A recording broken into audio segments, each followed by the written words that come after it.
हरे कृष्णा।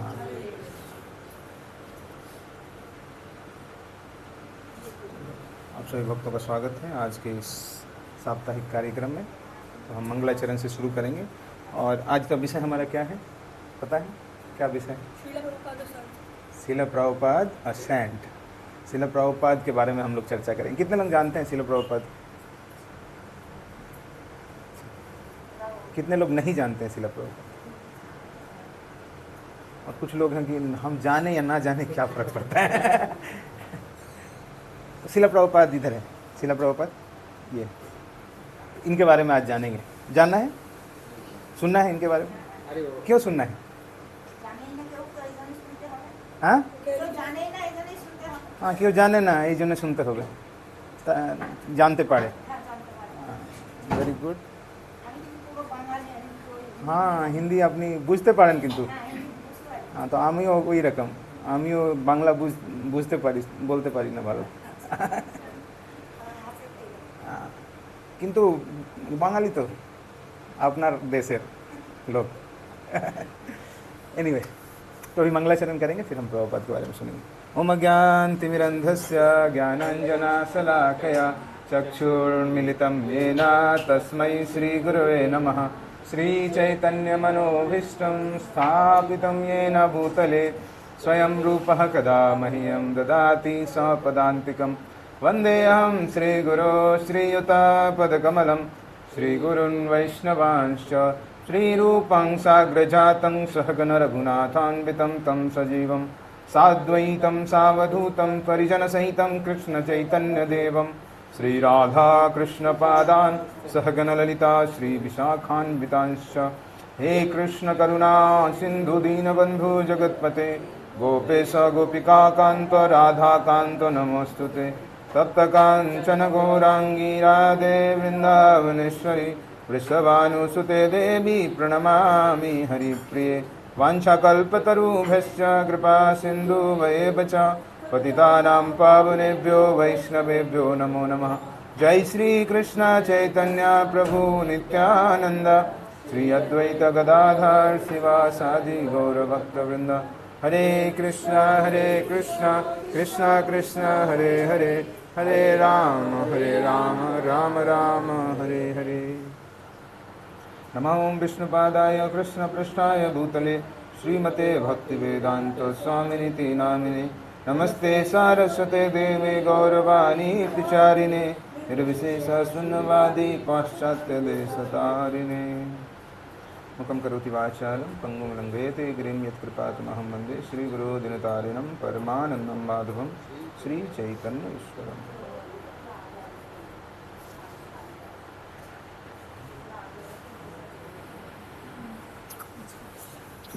हरे कृष्णा।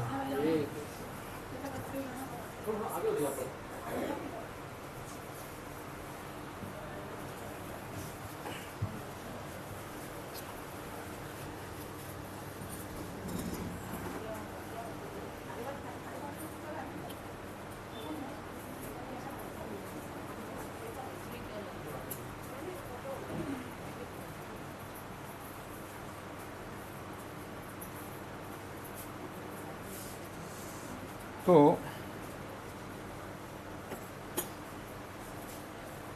श्रील प्रभुपाद हमारे ISKCON society के संस्थापक आचार्य हैं। संस्थापक आचार्य मतलब इस्कॉन जो हम नाम सुनते हैं। कितने लोग इस्कॉन के बारे में जानते हैं? इतना तो जानना पड़ेगा कम से कम आपको। इस्कॉन के बारे में तो जानना पड़ेगा। आप जहाँ बैठे हैं वो इस्कॉन का एक एक्सटेंशन सेंटर है।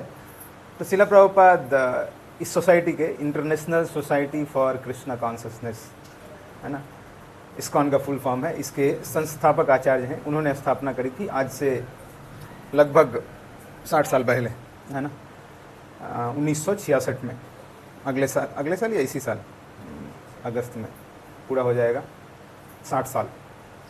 तो आज से 60 साल पहले श्रील प्रभुपाद जी ने इस्कॉन की स्थापना करी थी। तो संस्थापक आचार्य होने के नाते श्रील प्रभुपाद जी का हम सब के जीवन में बहुत बड़ा योगदान है। जस्ट इमेजिन कि अगर श्रील प्रभुपाद नहीं होते तो क्या होता है। श्रील प्रभुपाद नहीं होते तो इस्कॉन नहीं होता, इस्कॉन नहीं होता तो इस्कॉन का एक्सटेंशन सेंटर नहीं होता है। और इस्कॉन का एक्सटेंशन सेंटर नहीं होता तो हम लोग यहाँ बैठे नहीं होते, और हम लोग ये जान नहीं पा रहे होते कि हमारे जीवन का क्या उद्देश्य है। हम भी सिंपली जैसे है ना नॉर्मल व्यक्ति होता है, वो खाता है, सोता है, उठता है, नौकरी चाकरी करता है, अपना जीवन यापन करता है और शरीर त्याग देता है। हम भी वैसे जीवन यापन कर रहे थे। किसी भक्तों की विशेष कृपा हुई तो उन्होंने बोला कि माता जी, प्रभु जी आप आइए, है ना, हमारे सेंटर पे कुछ प्रोग्राम होता है ना, हम उसमें कुछ भगवत गीता से डिस्कस करते हैं। फिर वहाँ आए, हम सुने और हम कुछ जान पाए कि खाना पीना सोना रक्षा करना के अलावा भी जीवन का कोई लक्ष्य है। सिर्फ खाना पीना सोना रक्षा करना ये जीवन का उद्देश्य नहीं, क्योंकि महाभारत में भी बोला गया है, आहार निद्रा भय मैथुनंच सामान्य एतत् पशुभिर्नरानाम धर्मो ही तेसाम अधिको विशेष धर्मेण हीना पशु भी समाना। क्या बोलते हैं? आहार मतलब खाना, निद्रा मतलब सोना, भय मतलब रक्षा करना, मैथुन संतान उत्पत्ति करना, ये सामान एतत् पशुभिर्नरानाम, है ना। पशु में और मनुष्यों में क्या है? समान है। पशु भी खाता है, हम भी खाते हैं। बस यही है कि हम एसी वाले कमरे में बैठ के खाते हैं और वो रोड पे खाता है ना। हम भी सोते हैं, वो भी सोते हैं। हम सोते हैं पिल्स लेकर के, नींद नहीं आती है तो नाइट पिल्स लेना पड़ता है हमें सोने के लिए, स्लीपिंग पिल्स, उसको ऐसे नींद आ जाती है। आहार निद्रा भय रक्षा करता है। हम मिसाइल बना के रक्षा करते हैं, वो अपने पंजे से रक्षा करता है। मैथुन वो भी संतान उत्पत्ति करता है, हम भी संतान उत्पत्ति करते हैं। ये इसका इको यार ट्रबल कम कर दीजिए, इको कम कर दीजिए, गूंज रहा है। हरे कृष्णा हरे कृष्णा हरे कृष्णा हरे कृष्णा हरे कृष्णा। हाँ ठीक है। तो पशु भी करता है ये चार चीज और मनुष्य भी करता है ये चार चीज। तो क्या विशेष है? तो महाभारत बोलता है धर्मो ही तेसाम अधिको विशेषो। विशेष क्या है? धर्म। कि हम धर्म के बारे में, धर्म मतलब धर्म means the words said bye God, है ना। भगवान के मतलब धर्म क्या है? धर्म भगवत प्रणीतम, है ना। धर्म क्या है? धर्म वो जो भगवान ने कहा है। तो भगवान ने कहा है, उसको हम सुन सकते हैं, उसको अपने जीवन में उतार सकते हैं। वो इंक्वायरी कर सकते हैं कि हम कौन है, भगवान कौन है ना, भगवान से हमारा संबंध क्या, इसके बारे में इंक्वायरी कर सकते हैं। पशु वो इंक्वायरी नहीं कर सकते। एक्सेप्शनली छोड़ दें, गजेंद्र का छोड़ दें या ऐसे एक्सेप्शनल पशुओं का छोड़ दें, तो जनरली वो इंक्वायरी नहीं कर सकते। सिंपल एक एग्जाम्पल समझ सकते हैं। स्लॉटर हाउस देखा है आप लोग, जहाँ काटे जाते हैं बकरे, देखा है कहीं ना कहीं? अब देखिएगा, एक बकरा कट रहा होता है, दूसरा बकरे को घास दीजिए, वो खाता है नहीं खाता? उसको ये इंक्वायरी नहीं है नेक्स्ट टाइम मैं बकरा बनने वाला हूँ, बलि का बकरा। उसको ये नहीं पता है, वो कटने वाला है, लेकिन वो इंक्वायरी नहीं कर सकता इस बारे में, है ना, कि what will happen after death, मरने के बाद क्या होगा, जीते हुए कैसा कर्म करना, कोई मतलब नहीं है। ऐसे आहार निद्रा भय मिथुन में उसका जीवन चला जाता है। लेकिन आप मनुष्यों का सोचिए, आप सपोज कीजिए यही गोविंदपुरी मेट्रो स्टेशन के जस्ट नीचे एकदम नया पिज्ज़ा मॉन्क खुला है, नाम है उसका शॉप का पिज्ज़ा मॉन्क। जैसे बर्गर मॉन्क होता है ना, वैसे पिज्ज़ा मॉन्क करके एक दुकान खुला। बुलाया गया सब गोविंदपुरी वासियों को कि गोविंदपुरी वासियों सुनिए, आज से एक हफ्ता बाद 21 तारीख को सभी गोविंदपुरी वासियों से विशेष अनुरोध है कि आप गोविंदपुरी मेट्रो स्टेशन के नीचे आइए। वहाँ आपको 1 रुपये में 1 पिज्ज़ा मिलेगा और 1 पिज्ज़ा पे 1 पिज्ज़ा फ्री मिलेगा। लाइन लगेगा? लगेगा नहीं लगेगा? लंबा लाइन लग जाएगा वहाँ पर। और सपोज कीजिए सुबह 6 बजे से लाइन चालू हुआ, है ना, 8 बजे दुकान खुला, लंबा लाइन लगा हुआ है, और पहले व्यक्ति को अंदर लिया पिज्ज़ा मॉन्क के अंदर, आइए आपका स्वागत है। और पहले व्यक्ति को ले गया पिज्ज़ा मॉन्क के अंदर, और थोड़ी देर के बाद देखे कि पिज्ज़ा मॉन्क के गेट से ना हल्का हल्का ब्लड रिस करके आ रहा है बाहर। कितने लोग खड़े रहेंगे? कितने लोग खड़े रहेंगे? भाग जाएंगे सब। क्यों भाग जाएंगे? नहीं, अगला हमारा नमूना हमको काट दिया तो दिक्कत हो जाएगा। लेकिन पशुओं को देखिए आप, एक कट रहा है लेकिन दूसरे को चिंता नहीं है। हाँ ठीक है, हम रोटी चपड़ा मिल गया ना, खाओ मस्त रहो। वो इंक्वायरी नहीं है, है ना। उनको सिंपल इंक्वायरी है, लेकिन वो 4 चीज़ के लिए, आहार निद्रा भय मिथुन, 4 चीज़ के लिए है। कोई मारेगा तो मारेगा, अब मार के देखिए किसी कुत्ते को, वो पूरा प्रॉपर इलाज कर देगा आपको। अब दूध रख के देखिए, बिल्ली को पता होता है कौन सा दूध गर्म है कौन सा ठंडा। अब गर्म दूध रख के देखिए, कभी नहीं पिएगा वो, उसको पता चल जाता है ठंडा दूध कैसा होता है, पी लेता है। इंक्वायरी है तभी तो। 4 चीज़ के बारे में इंक्वायरी है, लेकिन लाइफ डेथ के बारे में इंक्वायरी नहीं। वो इंक्वायरी का फैसिलिटी हम ही सबको, जो मनुष्य है उन्हीं को है। ये मनुष्य जीवन मिला है, उसका कुछ पर्पस है, उस पर्पस को हम नहीं पता था हमारे को, लेकिन प्रभुपाद जी की कृपा से, इस्कॉन के माध्यम से ये पर्पस हमको पता हुआ। तो प्रभुपाद जी का हम सबके जीवन में बहुत बड़ा योगदान है, इसलिए प्रभुपाद जी के बारे में जानना बहुत जरूरी है, क्योंकि अगर हम जानेंगे तब हम कृतज्ञ रहेंगे। कृतज्ञ होना बहुत आवश्यक है। बताया जाता है कि इस पृथ्वी पे सबसे बड़ा बोझ जो होता है वो किस चीज़ का होता है जानते हैं? कृतज्ञता का होता है। कृतज्ञता का मतलब किसी ने आपके ऊपर उपकार किया, लेकिन उस उपकार को आप नहीं मानते। किसी व्यक्ति ने आपको कुछ दिया, माता जी थोड़ा देर बाद बात कर लेते हैं, क्लास के बाद। किसी व्यक्ति ने कुछ दिया, लेकिन उसके उपकार को हम नहीं मानते, इसको क्या बोलते हैं? कृतज्ञता। तो वैसे व्यक्ति का बोझ जो होता है ना पृथ्वी पर बहुत ज्यादा होता है। तो हमें क्या करना चाहिए? कृतज्ञ रहना चाहिए। कृतज्ञ कब रहेंगे? जब हम जानेंगे, है ना, कि उन्होंने क्या किया हमारे लिए। तो आज वही हम प्रभुपाद जी के बारे में जानेंगे कि प्रभुपाद जी का जीवनी क्या है और प्रभुपाद जी का हम सब के जीवन में क्या योगदान है। राइट। तो प्रभुपाद जी का जन्म आज से लगभग 130 साल पहले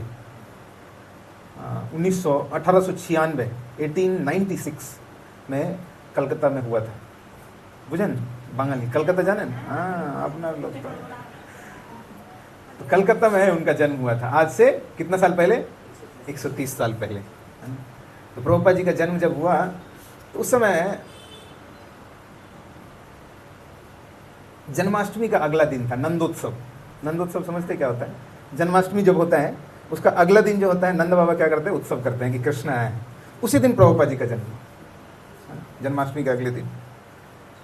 तो शिला भक्ति विनोद ठाकुर जो कि देख रहे हैं गुरु परंपरा है, शिला प्रभुपाद जी, भक्ति सिद्धांत सरस्वती ठाकुर, गौर किशोर दास बाबा जी महाराज, फिर भक्ति विनोद ठाकुर।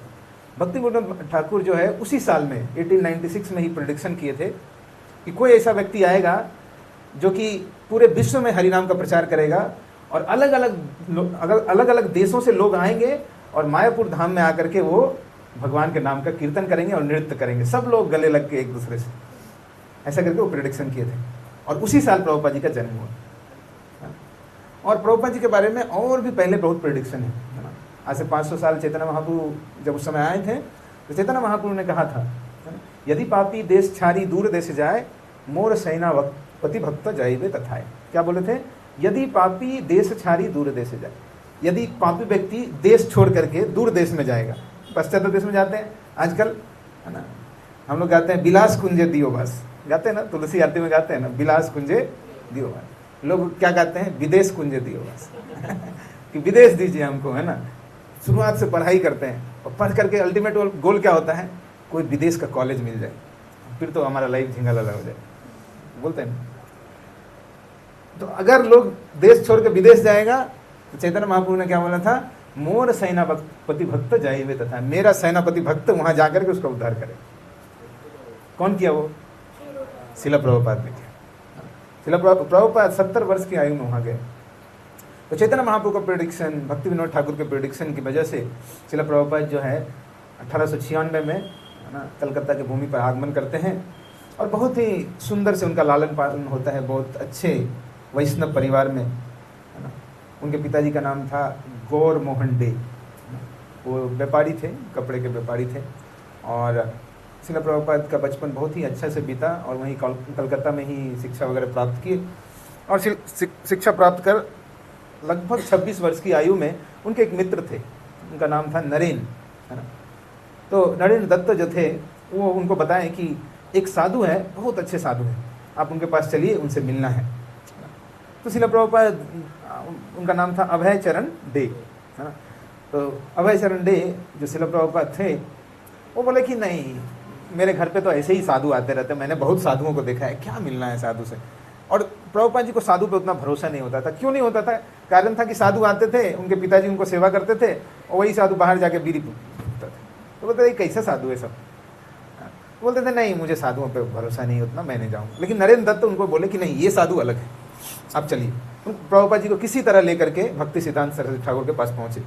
और भक्ति सिद्धांत सरस्वती ठाकुर जैसे ही शिला प्रभुपाद को देखते हैं, शिला प्रभुपाद हवे चरण दे वहाँ प्रणाम करते हैं, उनको बोलते हैं कि आप युवक हैं, आप क्यों नहीं जाते विदेश और वहाँ पर जाकर अंग्रेजी भाषा में आप क्यों नहीं प्रचार करते। तो शिला प्रभुपाद जी जब प्रणाम करके खड़े हुए तो उनको लगा कि यार मैं तो आया था, पहले ही इंस्ट्रक्शन मिल गया। तो प्रभुपाद जी ने प्रश्न किया कि अभी तो हमारा देश गुलाम है, 1922 की बात है, 1922 में हमारा देश गुलाम था। तो प्रभुपाद जी ने प्रश्न किया कि अभी तो हमारा देश गुलाम है, कौन सुनेगा हमें। तो भक्ति सिद्धांत सरस्वती ठाकुर ने बोला कि ये भगवत गीता का मैसेज, ये भगवान का मैसेज किसी देश की सीमा और किसी के देश की आज़ादी और गुलामी के ऊपर डिपेंड नहीं करता है ना। आज हम अंग्रेजों के गुलाम हैं, हम कल नेताओं के गुलाम रहेंगे, है ना। आज़ादी गुलामी से इस पर कोई असर नहीं पड़ता है ना, और हो भी रहा है, कोई फ़र्क नहीं पड़ता है। आज भी हम बहुत ज़्यादा सुरक्षित स्थिति में नहीं हैं, ऑफ कोर्स थोड़ा बेटर स्थिति में है, लेकिन हमारी स्थिति तो वैसे ही है अभी भी, हम उतने ही कष्ट में हैं। हमारे ऊपर जन्म मृत्यु जरा व्याधि का कष्ट अभी भी है, अंग्रेज थे उस समय भी था, अभी भी है। आदि दैविक आदि भौतिक आध्यात्मिक कष्ट अभी भी है, उस समय भी था। तो ये मैसेज जो है वो किसी भौगोलिक परिस्थिति के ऊपर डिपेंड नहीं करता है कि इसकी सरकार है कि किसकी सरकार है, किसी की भी सरकार हो, है ना। बात वही है, हमें कष्ट तो इस संसार में भोगने पड़ेंगे और इसी कष्ट से बाहर निकालने के लिए ये मैसेज है। तो भक्ति सिद्धांत सरस्वती ठाकुर ने जब ऐसा बात बोला तो प्रभुपाद जी को लगा कि पहली बार किसी व्यक्ति ने मुझे हरा दिया। उसी समय प्रभुपाद जी ने उनको गुरु स्वीकार कर लिया, शिला भक्ति सिद्धांत ठाकुर को गुरु स्वीकार कर लिया। उनके पहले इंस्ट्रक्शन को उसी समय मेडिटेट करना शुरू कर दिया। और प्रभुपाद जी को मन में एक बार लगा काश अगर मैं शादी नहीं किया होता तो मैं पूरा जीवन समर्पित कर देता, लेकिन वो शादी कर चुके थे। तो उस समय उनके घर की बहुत सारी जिम्मेदारियाँ थी, तो उन्होंने प्रभुपाद जी ने फिर अपनी जिम्मेदारियों को बखूबी निभाया, है ना। एक ड्रग्स इन द सेंस की जो दवाइयों का बहुत बड़ा फैक्ट्री था, उसको भी प्रभुपाद जी ने उसमें पहले काम किया, फिर अपना भी फैक्ट्री एस्टेब्लिश किया, फिर इलाहाबाद गए और ऐसे करके बहुत समय गुजर गया। लेकिन ये समय गुजरते हुए भी प्रभुपाद जी ने क्या किया, शिला भक्ति सिद्धांत सरस्वती ठाकुर का जो इंस्ट्रक्शन था उस पर मेडिटेट किया। हमेशा उसी के बारे में सोचते रहते थे कि कैसे जो गुरु महाराज का इंस्ट्रक्शन है उसको पूरा करने के लिए कैसे मैं विदेश जाऊँगा, कैसे इसको मतलब फुलफिल करूँगा।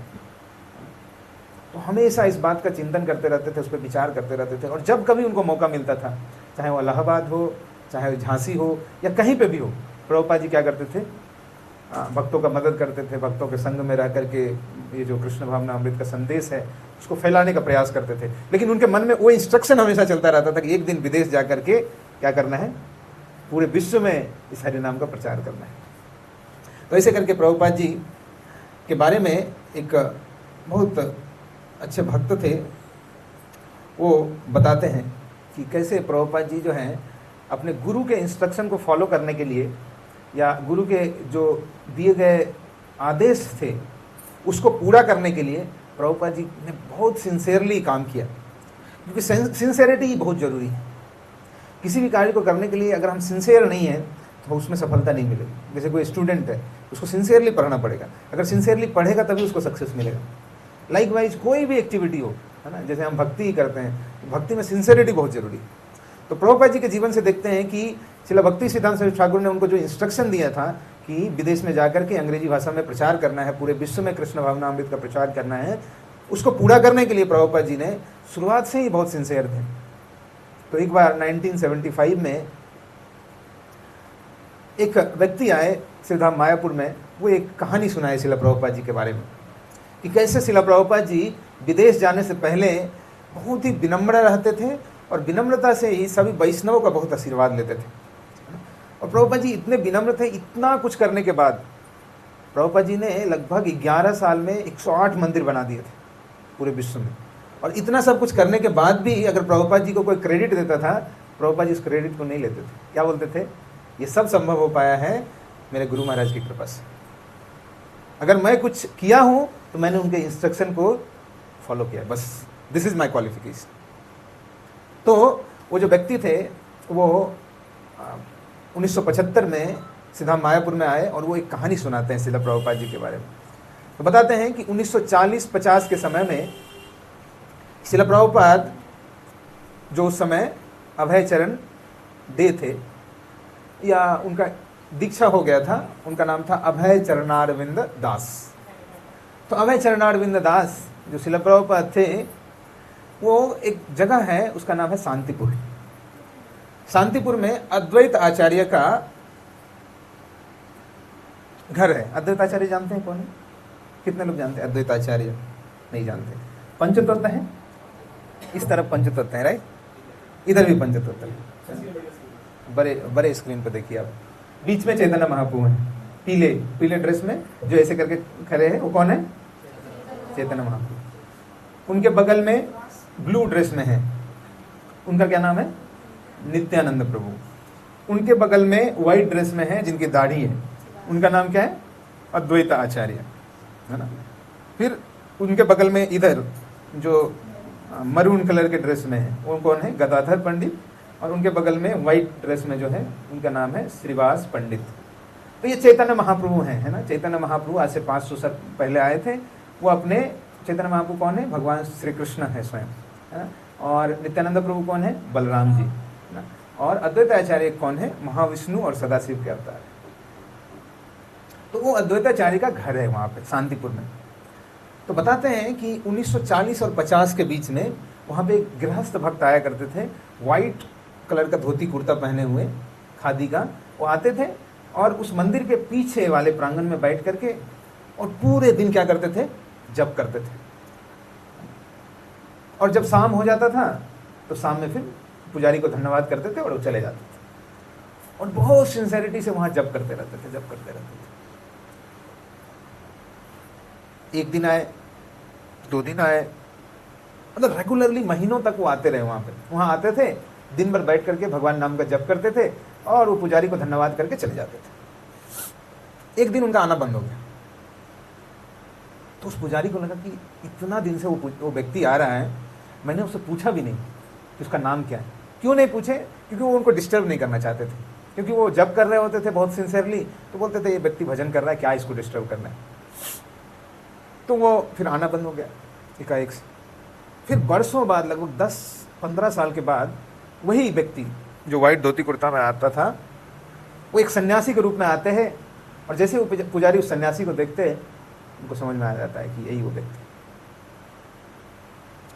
तो उनसे पूछते हैं कि आप पहले आया करते थे, फिर बीच में आना बंद हो गया, फिर अभी आप आए हैं, क्या कारण है, क्यों आते हैं आप? फिर वो जो सन्यासी थे वो बताते हैं कि मुझे मेरे गुरु महाराज ने बहुत ही इम्पॉसिबल टास्क दिया है। क्या इम्पॉसिबल टास्क दिया है? कि ये समुद्र को लांघ करके विदेश जाना है और विदेश में जा करके अंग्रेजी भाषा में उन लोगों को प्रचार करना है जिनको कृष्ण के बारे में नहीं पता है, जिनको राम के बारे में नहीं पता है, और उनके बारे में उनको बता करके उनको भक्त बनाना है। कितना बड़ा टास्क है। हमसे इंडिया में जिनको राम कृष्ण सब पता है, कितना मुश्किल होता है भक्त बनाने में। नहीं, एक भक्त को बनाने के लिए प्रभुपाद बोलते हैं बकेट्स ऑफ ब्लड, इतना मेहनत करना पड़ता है, उनको समझाना पड़ता है, उनको बताना। जो राम और कृष्ण को जानते हैं, प्रभुपाद जी को क्या टास्क दिया गया? आप विदेश जाइए और विदेश जाकर के अंग्रेजी भाषा में उन लोग को बताइए जिनको कृष्ण और राम के बारे में पता ही नहीं। तो सन्यासी उस पुजारी से बोलते हैं कि हमको गुरु महाराज ने ये टास्क दिया है। मुझे पता है कि मेरे अंदर कोई योग्यता नहीं है, लेकिन मुझे इस बात पे विश्वास है कि यही वो जगह है जहाँ पे कि चैतन्य महाप्रभु, नित्यानंद प्रभु और अद्वैत आचार्य मिल करके बैठते थे और बैठ करके चर्चा करते थे कि पूरे विश्व में हरिनाम का प्रचार कैसे करना चाहिए। इसलिए ये जगह बहुत पोटेंट है। इसलिए मैं यहाँ आता हूँ और उनसे ये आशीर्वाद की याचना करता हूँ कि मुझे वो शक्ति दें कि मैं ये कार्य कर सकूँ। तो श्रील प्रभुपाद उनको बोलते हैं, अभय चरणारविंद दास जो थे, वो उस पुजारी को धन्यवाद करते हैं कि आप यहाँ विग्रह की सेवा करते हैं, आपने ये जगह को प्रोटेक्ट करके रखा है, इसके लिए आपका बहुत बहुत धन्यवाद। और उनसे आशीर्वाद लेते हैं, बोलते हैं कि कल सुबह में मेरा जो है कलकत्ता से मैं जलदूत के माध्यम से विदेश जाने वाला हूँ। तो आप हमको आदेश दीजिए और आशीर्वाद दीजिए कि मेरा जो ये कार्य है जो गुरु महाराज ने हमको दिया है, इसको मैं अच्छे से संपादन कर सकूं। तो पुजारी बोलते हैं कि हम भगवान से प्रार्थना करेंगे, और प्रभुपाद जी विग्रह को प्रणाम करके फिर वहाँ से निकलते हैं, कलकत्ता जाते हैं। और कलकत्ता से अगस्त, लगभग मिड अगस्त में प्रभुपाद जी वहाँ से जलदूत जहाज में सवार होकर के विदेश जाते हैं। और बहुत साल बहुत साल नहीं, लगभग 2-3 साल बीत जाने के बाद वो पुजारी एक आश्चर्य का चीज़ देखते हैं। क्या देखते हैं? वहाँ पे विदेशी लोग आना शुरू कर दिए शांतिपुर में, वही जहाँ पे प्रभुपाद जी जाया करते थे शांतिपुर में, वहाँ विदेशी लोग आने लगे। वाइट बॉडी, तिलक, शिखा, धोती कुर्ता, माता जी लोग सारी, सब लोग ये ड्रेस में आकर के प्रणाम कर रहे हैं। उनको आश्चर्य हुआ, ये विदेशी लोग को कैसे पता चल गया कृष्ण के बारे में, है ना? तिलक लगा लिया है, धोती कुर्ता पहन लिया है, माता जी लोग साड़ी पहन लिया, सब लोग, ये विदेशी लोग कहाँ से आ रहे हैं? उसी विदेशी भक्त में से किसी एक भक्त ने उस पुजारी को भगवत दर्शन का पत्रिका दिया, भगवत दर्शन पत्रिका दिया। तो पुजारी पलट के देखा, बहुत सुंदर सुंदर चित्र थे, और लास्ट के पेज पे किनका चित्र था? शिला प्रभुपाद का चित्र था। और जैसे ही वो शिला प्रभुपाद को देखे, उनका खुशी का सीमा नहीं रहा, और वो बोलने लगे, सफल हो गए, सफल हो गए, सफल हो गए। ऐसे करके वो बहुत ही खुश हो गए। और वहाँ पे देखा कि जल्द ही मायापुर में एक मंदिर बनने वाला है। तो पत्रिका को लेकर के मंदिर का एड्रेस देखा, और वो मायापुर पहुँच गए। और 1975 में सभी भक्तों को सुनाया कि आपके गुरु महाराज के बारे में मुझे एक कहानी पता है, वो सबको सुनाना चाहता हूँ। तो यही वो कहानी था। तो शिला प्रभुपाद जी 1940 से ही देखिए कितना सिंसेरिटी के साथ प्रे करते थे भगवान से कि भगवान मेरे अंदर योग्यता नहीं है, लेकिन गुरु की इच्छा है कि मुझे वहाँ जाना है। तो प्रभुपाद जी गए, लेकिन उससे पहले ये विनम्रता देखिए शिला प्रभुपाद जी की, कैसे आचार्यों से, कैसे भगवान से सिंसेरिटी के साथ प्रेयर करते हैं कि हमें वो शक्ति दीजिए। और जब प्रभुपाद जी जलदूत पे सवार हो गए, तो जलदूत पे सवार होते हुए भी प्रभुपाद जी को पता है 2 हार्ट अटैक आए, और दोनों हार्ट अटैक को प्रभुपाद जी सर्वाइव कर गए। अगर तीसरा आता, प्रभुपाद जी कहते हैं, अगर तीसरा आता तो मैं बच नहीं पाता, क्योंकि जो समुद्री जहाज होता है उसमें सी सिकनेस होता है बहुत ज़्यादा। सी सिकनेस जानते हैं? समुद्री जहाज के अंदर जाएंगे ना, तो जो समुद्र होता है उसके प्रभाव की वजह से बहुत ही सिकनेस महसूस होता है, आपको प्रॉपरली सांस नहीं ले पाएंगे, और बहुत सारा ऐसा रेंज निकलता है जहाँ बहुत ज़्यादा ठंडा होता है, बहुत मुश्किल होता है जाना। इसलिए जब समुद्री जहाज में जाते हैं तो इन्वायरमेंटली उसको प्रूव कर देते हैं पूरा, ऐसे ऐसे केबिन्स बनाए जाते हैं जिसका कि बाहर का वातावरण का फर्क नहीं पड़े उसको। लेकिन उस समय उतना फैसिलिटी नहीं था। और जो शिप में प्रभुपाद जी जा रहे थे वो कार्गो शिप था। कार्गो शिप मतलब जानते हैं? जो मालवाहक जहाज होता है। तो मालवाहक जहाज में उतना फैसिलिटी नहीं होता है, किसी तरह माल पहुंच जाए एक जगह से दूसरे जगह। तो इतना कष्ट करके प्रभुपाद जी ने 70 वर्ष की आयु में क्या जरूरत था? प्रभुपाद जी 1965 में विदेश के लिए गए, उस समय आयु प्रभुपाद जी की 70 साल। और प्रभुपाद जी को राधा दामोदर मंदिर, अगर आप वृंदावन जाएंगे, वहाँ पे एक मंदिर है राधा दामोदर मंदिर, वहाँ पे प्रभुपाद जी का रूम अभी भी है। वहाँ जाएंगे तो आप देखेंगे कि कंफर्टेबल रूम था, है ना, किचन्स वगैरह सब कुछ बने हुए थे। प्रभुपाद जी को जरूरत नहीं थी कि 70 वर्ष की आयु में यहाँ से निकल करके विदेश जाएं, और ऐसे जगह पे जाएं जहाँ कोई नहीं जानते कुछ, ना उनको कोई जानते, ना रामकृष्ण को कोई जानते, कोई फेवरेबल सिचुएशन नहीं है, कहाँ रुकेंगे, क्या खाएंगे, किस परिस्थिति में रहेंगे, कुछ नहीं पता है। लेकिन फिर भी 70 वर्ष की आयु में प्रभुपाद जी विदेश गए। क्यों? क्योंकि करुणा है उनके मन में कि गुरु महाराज ने उनको जो इंस्ट्रक्शन दिया है, लोगों के उद्धार का जो सेवा दिया है, उस सेवा को करना है। ये करुणा को मन में लेकर के प्रभुपाद जी कहाँ गए? 70 वर्ष की आयु में विदेश गए। किन लोगों के लिए गए? हम सब के लिए गए। वही मैं शुरुआत में बता रहा था, अगर प्रभुपाद जी 70 वर्ष की आयु में कष्ट उठा करके विदेश नहीं गए होते तो आज ये इस्कॉन नहीं होता, ये हरे कृष्णा सेंटर नहीं होता, और हम सब बैठ करके ये कृष्ण कथा का चर्चा नहीं कर रहे होते। ये प्रभुपाद जी का ग्लोरी है कि प्रभुपाद जी 70 वर्ष की आयु में विदेश गए, और विदेश में जाकर के इस्कॉन की स्थापना किया। और इस्कॉन की स्थापना ही नहीं किया, इस्कॉन को पूरे विश्व में फैलाया, और एक ऐसा सिस्टम दिया जिसके माध्यम से हम भगवान के बारे में ज्ञान प्राप्त कर सकें। तो ये प्रभुपाद जी का देन है। और जब प्रभुपाद जी कार्गो शिप में जा रहे थे, वहाँ पे हार्ट अटैक हुआ, और प्रभुपाद जी ने बहुत सुंदर वहाँ पे 2 भजन लिखे, है ना?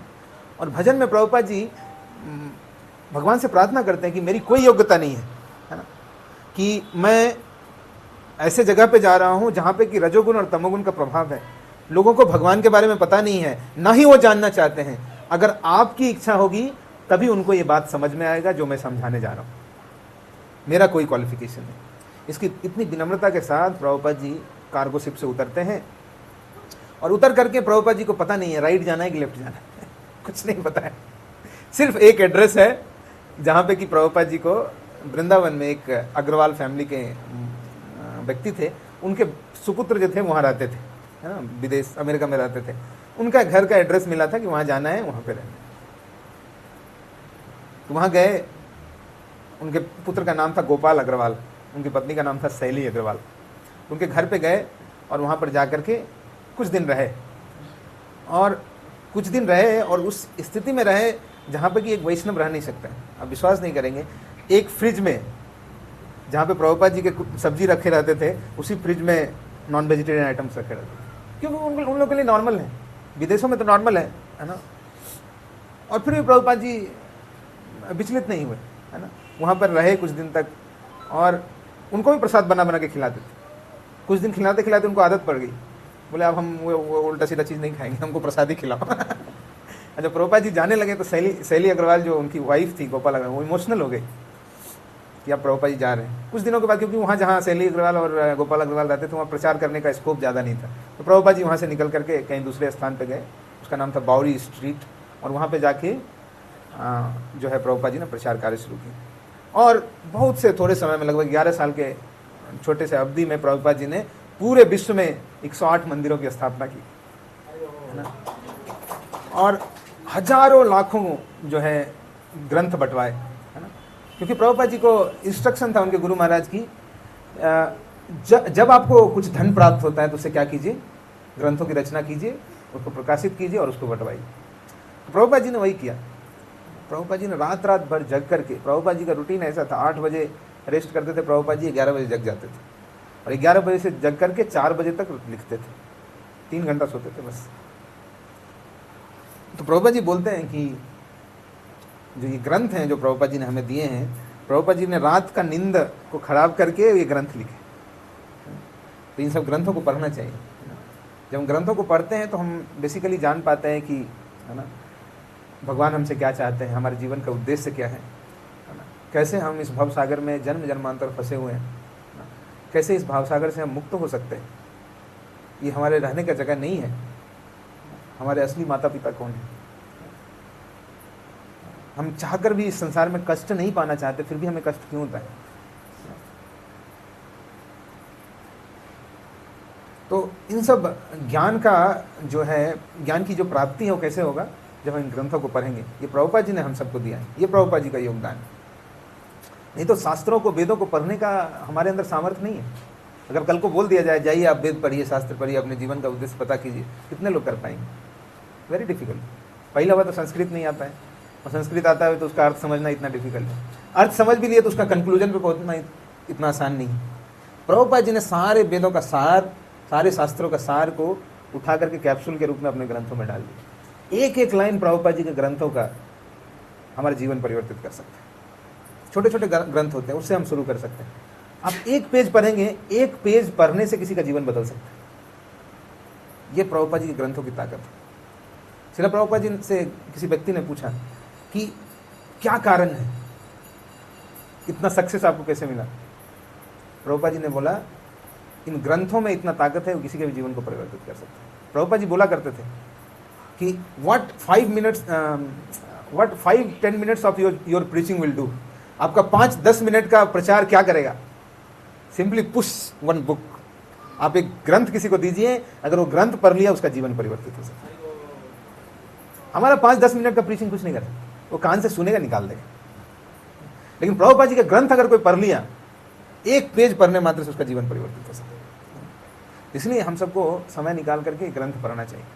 हम इतना कुछ पढ़ते नहीं, इंटरनेट पे सुनते हैं, है ना, स्क्रॉल करते रहते, घंटों स्क्रॉल करते रहते। क्या मिलता है उससे? नहीं मिलता है कुछ, सही में कुछ नहीं मिलता। कभी बैठ के सच्चे दिल से ना बैठ के कभी सोचिएगा कि घंटों जो हम स्क्रॉल करते हैं उससे क्या मिलता है हमको। एक्चुअली में कुछ नहीं मिलता है।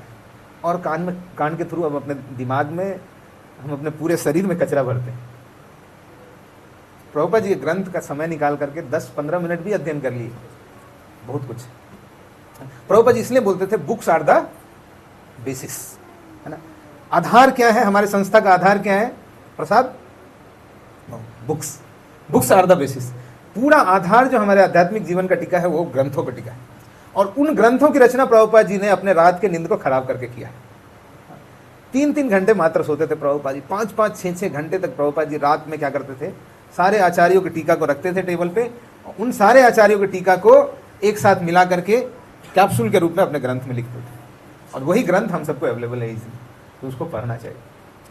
तो ऐसे करके प्रभुपाद जी ने विदेश में जाकर के इस्कॉन की स्थापना की, और फिर एक रात्रि में प्रभुपाद जी को स्वप्न में रुक्मिणी द्वारकाधीश, वहाँ के जो विग्रह थे, जहाँ वो एग्जैक्टली कौन सा जगह है, कनाडा में कोई जगह है, न्यू वृंदावन करके है ना, वहाँ पे प्रभुपाद जी रेस्ट कर रहे थे, और रुक्मिणी द्वारकाधीश स्वप्न में आए प्रभुपाद जी के, और वो उनको बोले कि आप भारत में जाइए, और भारत में भी मंदिर की स्थापना की।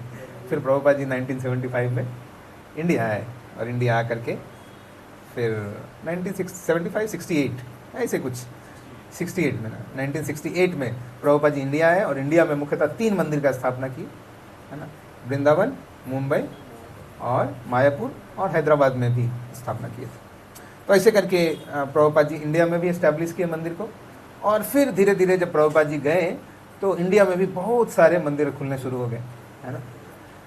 तो इस तरह से इस्कॉन का स्थापना होता है 1966 में, और फिर इस्कॉन धीरे धीरे ग्रो करता है ऑल ओवर वर्ल्ड में। और प्रभुपाद जी के जाने के समय 1977 में लगभग 108 मंदिर प्रभुपाद जी ने स्थापित कर दिया था, और इन मंदिरों के माध्यम से फर्दर जब प्रभुपाद जी चले गए तो अलग अलग और जगह पे भी मंदिर खुले, और अभी दिल्ली के अंदर जो हम देखते हैं लगभग 18 मंदिर हैं, और इन 18 मंदिर के माध्यम से अलग अलग जगह सेंटर्स हैं। जैसे ये एक मंदिर नहीं है, ये क्या है, एक्सटेंशन सेंटर है। किस मंदिर का? इस्कॉन मंदिर east of Kailash. East of Kailash में जो अपना इस्कॉन मंदिर है उसका एक्सटेंशन सेंटर। तो एक्सटेंशन सेंटर के माध्यम से क्या करते हैं हम लोग, जो लोकल्स हैं उनको प्रचार करते हैं, क्योंकि हर भक्तों के लिए, जैसे आप ही लोग हैं, आप लोगों के लिए ईस्ट ऑफ कैलाश जाना थोड़ा डिफिकल्ट है, कभी समय निकाल करके प्लान करके फिर जा सकते हैं, लेकिन यहाँ आने के लिए no plan, always doors are open. ये इसका दरवाज़ा हमेशा खुला है। लेकिन ये किस लिए बनाया गया, ये सेंटर बनाने का क्या उद्देश्य है? कृष्णा कॉन्शियसनेस। और क्या उद्देश्य है? प्रचार करना। और हमारे लिए क्या बेनिफिट है? दूसरों के लिए तो छोड़ दीजिए, पहले हम लोग ये जान लें कि हमारे लिए क्या बेनिफिट है, इसका क्या मतलब है। कृष्ण के बारे में जानने को मिलेगा, प्रचार करने को मिलेगा। Okay good. भगवान के बारे में जानने को मिलेगा, भगवान के बारे में जानने को मिलेगा। और हैंड रेज कीजिए जो बताना चाहते हैं, बताइए व्हाट डू यू थिंक जब आप इस सेंटर के बारे में सोचते हैं। इस सेंटर के बारे में जब आप सोचते हैं तो आपके मन में क्या विचार आता है? ये सेंटर किस लिए बनाया गया है? डोनेशन बॉक्स है, उसमें पैसा जमा करने के लिए, ये भी एक रीज़न हो सकता है आपके मन में आ सकता है वो या कोई और रीज़न है, बताइए। हाँ, एक है ना, असले नाम सुना जाए। यहाँ आएंगे तो नाम सुनेंगे भगवान का। गुड। आएंगे तो भगवान का नाम सुनेंगे, और भगवान का नाम सुनेंगे तो हम पवित्र होंगे, है ना। गुड। और बताइए, आप लोग से पूछ रहे हैं, कुछ तो सोचते होंगे, ये बिना सोचे कि ऐसे हाँ ठीक है चलो चल लेते हैं, वो लोग भी क्या याद रखेंगे। कुछ ना कुछ नया सीखने को मिलता है। हरि बोल। यहाँ आएंगे तो कुछ ना कुछ नया सीखने को मिलेगा। नया सीखने को मतलब हम अपने जीवन में कुछ वैल्यू ऐड कर पाएंगे कि हमारा जीवन हमको कैसे जीना है। गुड। और बताइए। बुरी चीज़ें छूट जाती हैं, तो बहुत सारी चीज़ छूट जाना अच्छा होता है ना। तो कुछ चीज़ें हमारे जीवन में है जिसका कोई उपयोग नहीं है, वो छूट जाता है। कब छूट जाता है? जब अच्छे चीज़ों को पकड़ लेते हैं, है ना। जैसे हाथ में एक चीज़ को पकड़ा हुआ तो दूसरा चीज़ नहीं पकड़ सकते ना। तो जब अच्छे चीज़ को पकड़ लेते हैं, कृष्ण को पकड़ लेते हैं, जो फालतू की चीज़ें वो छूट जाती है। गुड। और बताइए। Anyone else? यस, कोई और बताएंगे? इस सेंटर को के बारे में सोचते हैं तो आपके मन में क्या आता है कि क्यों ये सेंटर बना है? लोकल जो लोग हैं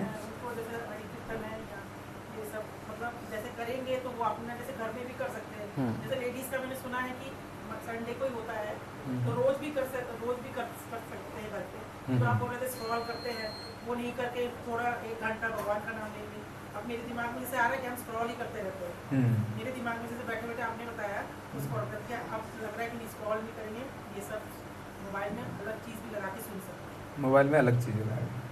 और कुछ? यस।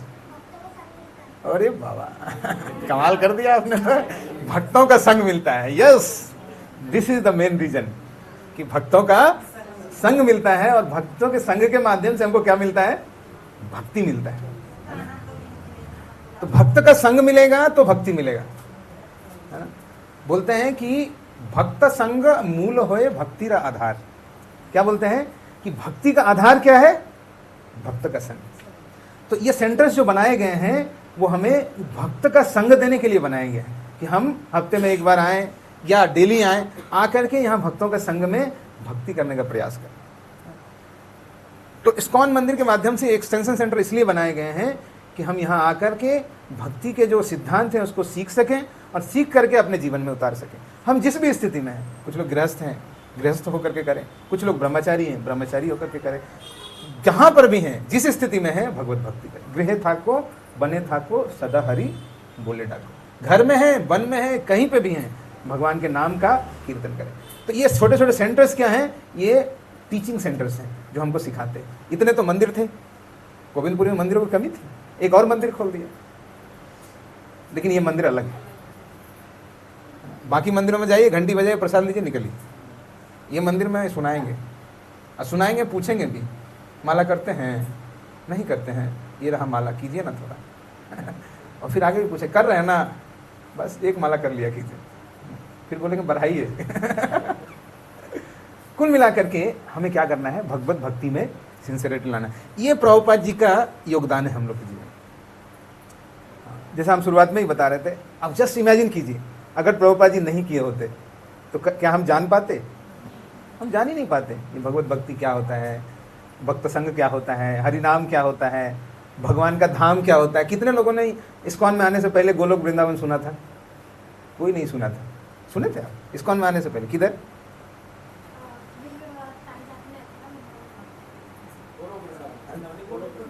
अच्छा ठीक है, वृंदावन धाम जाती हैं। वो वृंदावन जाती हैं, क्यों जाती हैं वृंदावन? कहीं ना कहीं सुना है कृष्ण के बारे में, वृंदावन धाम के बारे में। प्रभुपाद जी के विदेश जाने से पहले वृंदावन धाम की क्या, बहुत कम लोग जाते थे, है ना। हम लोग ही वृंदावन धाम अब क्यों जा पाते हैं? क्यों जा पाते हैं? कहीं ना कहीं भक्तों के माध्यम से सुनते हैं और भर भर के गाड़ी में भर के जबरदस्ती ले जाते हैं, है ना, है कि नहीं?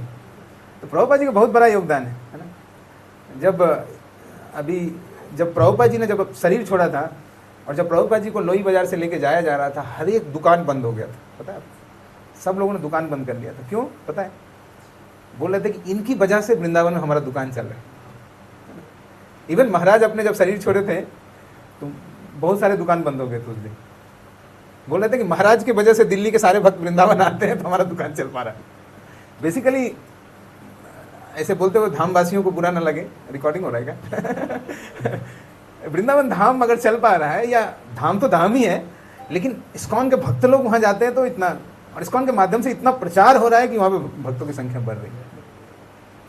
तो ये हम सबके जीवन में प्रभुपाद जी का योगदान है ना, कि प्रभुपाद जी हमारे जीवन में आकर के हम सबको, है ना, ये अपॉर्चुनिटी दी है कि हम भगवान का भक्ति कर सकें। तो प्रभुपाद जी ने मुख्यतः 4 चीज़ दिए जिसके बारे में बताते हैं प्रभुपाद जी। पहला बताते हैं बुक्स आर द बेसिस। जब हम इस्कॉन में आते हैं तो हमको ये 4 सिद्धांतों का पालन करना चाहिए। बुक्स आर द बेसिस, किताब क्या है? आधार है। ये जो ग्रंथ है ना, ये इसके अलावा और भी पीछे कार्टन्स में रखे हैं सब, ये ग्रंथ क्या है? वो आधार है। हमारे आध्यात्मिक जीवन का आधार कुछ होना चाहिए। बहुत लोग बोलते हैं ना कि हम क्यों भक्ति करें, तो हाँ जी, हमारा तो क्या है कि कृष्ण जो है हमारे बेटे हैं, तो हम बेटा को खिलाते हैं, सुबह उठाते हैं, नहलाते हैं, धुलाते हैं। वही बेटा के मान लीजिए कुछ गड़बड़ हो गया तो बोलेगा भाई किसी काम के नहीं, हटाओ, एक बेटा को हटाओ। अगर ये ठीक होता तो हमारे जीवन में गड़बड़ होता तो बेटा को ही हटा देते। क्यों? क्योंकि आधार क्या है? मजबूत नहीं है। आधार क्या होना चाहिए? शास्त्र। तो जब हम इस्कॉन में आते हैं तो हमें हमारी जो श्रद्धा है वो किस बेसिस पे होना चाहिए? बुक्स के बेसिस पे होना चाहिए। ये ग्रंथ को पढ़ करके उससे जो शिक्षा लिया, उस शिक्षा को अपने जीवन में उतारना है। या जो भी हम एक्टिविटी कर रहे हैं उसका आधार क्या होना चाहिए? शास्त्रों में दिया गया शिक्षा। सेंटिमेंटली कुछ नहीं फॉलो करना है ना। एक बहुत सुंदर लाइन है, बोलते हैं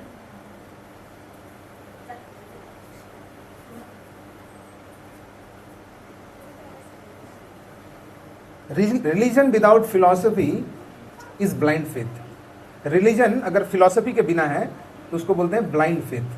मतलब कुछ कार्य कर रहे हैं, कुछ सेवा कर रहे हैं, लेकिन उसमें फिलॉसफी नहीं है कि हम क्यों कर रहे हैं, इसका कारण क्या है। उसको क्या बोलते हैं? अंध विश्वास, कि अंधा है, सब लोग कर रहे हैं करो। एक सुंदर कथा आता है कि एक घर में, अभी समय है हमारे पास, कितने बजे तक बोल सकते हैं? 5 बजे।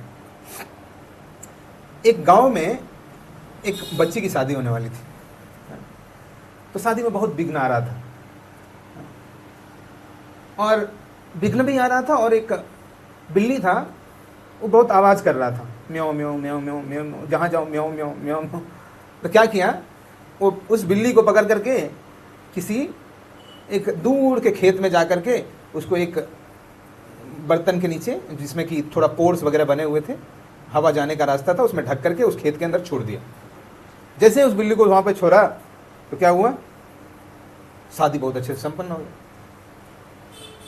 अब उस घर में जब कभी शादी होगा तो बिल्ली म्याऊं में बोले या ना बोले, बिल्ली पकड़ो पहले, कहीं से बिल्ली लाओ, अब बिल्ली को पकड़ करके उस खेत में रखो, उसके बाद सक्सेस होगा शादी, नहीं तो शादी में गड़बड़ होगा। इसको क्या बोलते हैं? अंधविश्वास बोलते हैं। क्यों बिल्ली को पकड़े, क्यों रखें, पता नहीं, लेकिन क्यों? क्योंकि ये होता आ रहा है तो होगा, है ना। इसलिए बोलते हैं अगर हम धर्म के किसी भी सिद्धांत का पालन इसलिए फॉलो कर रहे हैं क्योंकि ये होता आ रहा है, तो उसको क्या बोलते हैं? अंधविश्वास। इसलिए फिलॉसफी को जानना चाहिए। आधार क्या होना चाहिए? शास्त्र। शास्त्र में जो शिक्षा है हमें क्वेश्चन करना चाहिए कि प्रभु जी, हम भगवान को आरती क्यों दिखाएं, हम भगवान को भोग क्यों लगाएं, हम भगवान के सामने क्यों प्रणाम करें, क्या जरूरत है प्रणाम करने की, हम भगवान को हर एक चीज के पीछे क्यों, का आंसर है हमारे शास्त्रों के अंदर। अंधविश्वास नहीं है। लेकिन साथ ही बताते हैं philosophy without religion is mental speculation, कि अगर हम सिर्फ ज्ञान ही लेते रह गए, लेकिन जो भगवान की सेवा है ना, जो भी रिलीजन में जैसे कुछ सेवा बताया जाता है, भगवान को जगाना चाहिए, भगवान का नाम लेना चाहिए, ऐसे जो सारी चीज़ें बताई जाती हैं, अगर हम उसको भी फॉलो नहीं करते, सिर्फ फिलॉसफी करते हैं, तो सिंपली मानसिक उबाऊ हो जाएगा, मन में चिंतन करते रहेंगे, है ना, कि भगवान होते हैं, हम एक दिन जाकर भगवान में मिल जाएंगे, ऐसे करके सोचते रहेंगे। तो दोनों अच्छा नहीं है। तो आधार क्या होना चाहिए? बुक्स। तो ये पहला चीज़ है, बुक्स आर द बेसिस। दूसरा है प्योरिटी इज द फोर्स। शुद्धता में क्या है? शक्ति है। हमें शुद्ध भाव से, बहुत ही अच्छे मनोभाव से क्या करना चाहिए? भगवान का भक्ति करना चाहिए। उसमें क्या है? शक्ति है। और शक्ति से क्या मिलेगा? हमें और भगवान के नज़दीक जाने का इच्छा करेगा, बल मिलेगा। बहुत बार हम प्रयास करते हैं कि हाँ हम माला करेंगे, हाँ हम भक्ति के नियमों का पालन करेंगे, लेकिन नहीं हो पाता। क्यों? शक्ति की कमी है, प्योरिटी की कमी है। हम अगर शुद्ध मन से, शुद्ध हृदय से भगवान के लिए प्रयास करेंगे तो संभव है। तो प्योरिटी इज द फोर्स। तीसरा है यूटिलिटी इज द प्रिंसिपल, कि जो कुछ भी संसार में है उसको भगवान की सेवा में लगाया जा सकता है, ये सिद्धांत होना चाहिए हमारा। खुद को भी हम भगवान की सेवा में लगा सकते हैं, हमारे घर में जो सदस्य हैं उनको भी भगवान की सेवा में लगा सकते हैं, हमारे पास जो धन है उसको भी भगवान की सेवा में लगा सकते हैं, कुछ भी है उसको किस चीज़ में यूटिलाइज कर सकते हैं? भगवान की सेवा में कर सकते हैं। जैसे ये स्पीकर है, बहुत लोग बोलते हैं आप लोग साइंस को बहुत गाली देते हैं, लेकिन इसी स्पीकर पर बैठ के बोलते भी हैं। क्यों? क्योंकि यूटिलिटी इज द प्रिंसिपल। हम इसको साइंस को भगवान की सेवा में लगा करके साइंस का उद्धार कर रहे हैं, है ना। साइंस का असली यूटिलिटी यहाँ है। बोलते हैं डिटैच रहो, बोलते हैं पैसा लाओ सेंटर चलाना है, बोलते हैं ना भैया कुछ नित्य सेवा दीजिए ताकि सेंटर चले। धन का जरूरत होता है, वो धन सेंटर में लेकर के उस धन को शुद्ध किया जा रहा है। जब हमारा धन भगवान की सेवा में लगता है तो क्या होता है? हमारा धन शुद्ध होता है ना। हम इतने दिनों से दबा करके बैठे हुए रहते हैं तो उससे आसक्ति होता है हमारा, पता है। धन से जब हम आसक्त होते हैं तो धन निकलता नहीं है, लेकिन जब वही धन भगवान की सेवा में लगता है तो क्या होता है? धन शुद्ध हो जाता है। जैसे हम कुकिंग करते हैं, है ना, कुकिंग में से पूरे बकेट में से एक छोटा सा पार्ट कटोरी में निकाल करके भगवान को ऑफर कर देते हैं, क्या हो जाता है? वो क्या बन जाता है? प्रसाद बन जाता है। और जब उसी प्रसाद को खाते हैं तो हम धीरे धीरे शुद्ध हो जाते हैं। सिमिलरली हमारे पास जो धन है ना, धन में से भी कुछ छोटा सा पोर्शन अगर हम भगवान की सेवा में लगाएं, जैसे ये सेंटर चल रहा है, सेंटर में कुछ खर्च होता है ना, उसी धन को अगर यूटिलाइज करके हम भगवान की सेवा में लगा दें, वो धन क्या हो जाता है? पवित्र हो जाता है।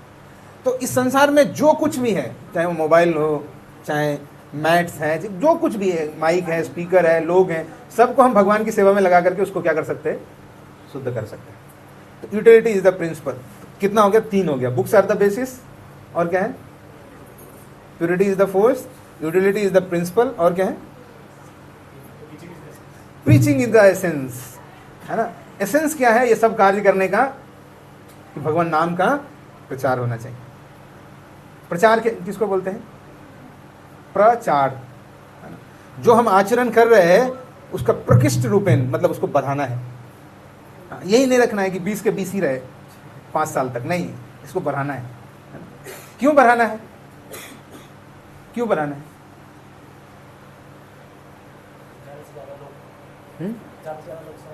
ज़्यादा से ज़्यादा लोग समझ सकें। और अच्छा, कितने लोगों को यहाँ आकर अच्छा लगता है? आप लोगों में से कितने लोग चाहते हैं कि गोविंदपुरी के और लोगों को अच्छा लगे? इसलिए जरूरी है पता। मान लीजिए आपको गुलाब जामुन मिला है, हाँ? बहुत अच्छा गुलाब जामुन मिलने वाला है आज। कुछ और मिलेगा, गुलाब जामुन नहीं मिलेगा। हाँ, बहुत अच्छा गुलाब जामुन है, आपको हम गुलाब जामुन का फील कराते हैं। आंख बंद कीजिए सब लोग। मानसिक रूप से गुलाब जामुन मिलेगा आज। गुलाब जामुन है ना, और उस गुलाब जामुन के बीचों बीच मावा भरा हुआ है, ड्राई फ्रूट के साथ। और सुराधीश प्रभु जी ने आपको एक बहुत ही सुंदर गुलाब जामुन, है ना, एकदम पीले पीले लिक्विड में तैरता हुआ, है ना, वो गुलाब जामुन ला करके आपको दिया, है ना। आप उसको खाए, जैसे ही मुंह में रखा पिघल गया वो। और पिघलते हुए आपने देखा कि उसके बीच में जो मावा भरा हुआ है, साथ में ड्राई फ्रूट्स, वो आपके गले के नीचे जा रहा है।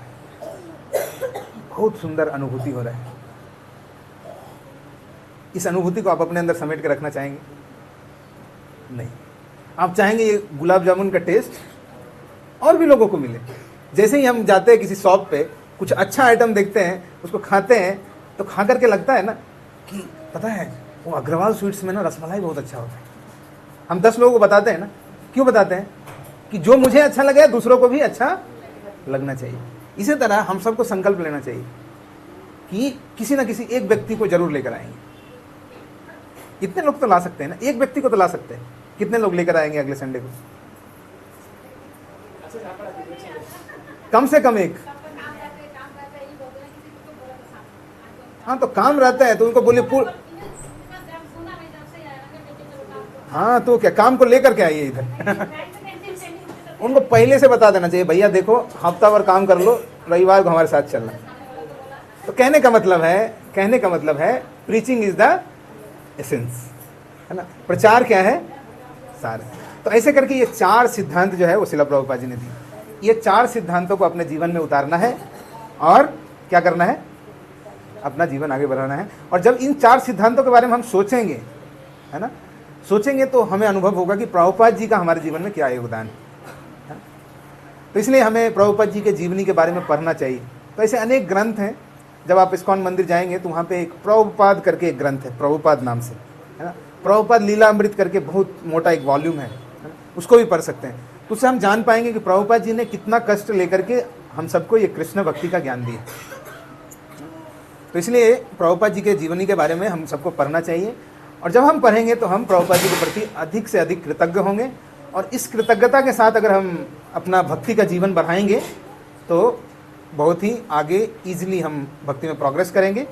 और हम जो हमारे जीवन का उद्देश्य है कि कृष्ण भक्ति को प्राप्त करना, वो हम प्राप्त करेंगे। हरे कृष्णा कृष्णा कृष्णा हरे हरे, हरे राम राम राम हरे हरे। इस तरह से आज हमने लगभग शिला प्रभुपाद के पूरे जीवन को बहुत शॉर्ट में ही कवर करने का कोशिश किया। शुरुआत में हम लोगों ने बताया, हम लोग ये समझने का प्रयास किए कि प्रभुपाद जी का जन्म कहाँ पे हुआ। फिर हमने ये समझा कि प्रभुपाद जी कैसे अपने गुरु महाराज से मिले, और गुरु महाराज से मिलने के बाद उनको क्या मिला? इंस्ट्रक्शंस मिले कि आप विदेश जाइए, वहाँ पे जाके प्रचार कीजिए। और फिर प्रभुपाद जी उस इंस्ट्रक्शन को पूरा करने के लिए बहुत ही सिंसेयर थे और सिंसेरिटी के साथ वो अद्वैताचार्य के जगह शांतिपुर में जाते हैं, वहाँ जा कर के प्रार्थना करते हैं, भगवान से, भक्तों से आशीर्वाद लेते हैं और फिर वो जलदूत के माध्यम से विदेश जाते हैं और विदेश में जाकर के 70 वर्ष की आयु में अनेकों कष्ट सह करके वहाँ पर प्रचार करते हैं और प्रचार करने के बाद 1968 में प्रभुपाद जी वापस आते हैं, वापस में इंडिया में मंदिर एस्टैब्लिश करते हैं और 1977 14 नवंबर को प्रभुपाद जी इस धराधाम को छोड़ करके गोलोक वृंदावन को फिर से वापस गमन कर जाते हैं और हम सब के पीछे एक बहुत बड़ा लेगेसी छोड़ देते हैं कि हम सबको प्रभुपाद जी के दिखाए गए रास्ते पे आगे बढ़ना है और जीवन में कृष्ण भक्ति को